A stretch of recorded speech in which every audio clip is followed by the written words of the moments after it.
নামাজের সময় হয়ে গেছে, উঠে যাও ফাহিম, উঠে যাও। আরে কে আপনি? আমি শয়তান, তোকে নামাজের জন্য ডাকতে আসছি। নামাজ? তোর তো কাজ হচ্ছে মানুষকে নামাজে বাধা দেওয়া, তুই কেন আমাকে ডাকতে আসছিস? হ্যাঁ ঠিক, আমার কাজ হচ্ছে মানুষকে নামাজে বাধা দেওয়া, কিন্তু তুই ঘুমিয়ে যাও, এখনো নামাজের সময় হয়নি, ঘুমিয়ে যাও।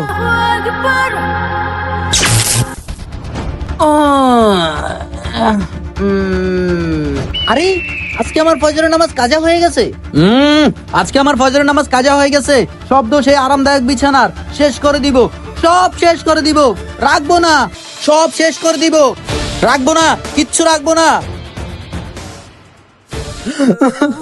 হে আল্লাহ, আমাকে মাফ করে দাও, এই প্রথমবার আমার এক ওয়াক্ত নামাজ কাজা হয়ে গেছে।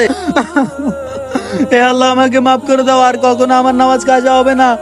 আল্লাহ তাআলার কাছে তোর ক্ষমা চাওয়া এতই ভালো লাগছে, আল্লাহ তাআলা তোর এক ওয়াক্ত নামাজের জন্য 5000 ওয়াক্ত নামাজের সওয়াব দিয়েছে। এই জন্য তোকে আমি আজকে উঠাতে আসছি, যেন তোর নামাজ কাজা না হয়। কাজা হলে আল্লাহ তাআলা তোকে আজকে 5000 ওয়াক্ত নামাজের সওয়াব দিয়ে দিবে। এটা আমারে ক্ষতি হবে, সেই জন্য আজকে তোকে আমি ডাকতে আসছি। ভিডিওটি ভালো লাগলে চ্যানেলটা সাবস্ক্রাইব করে দিন।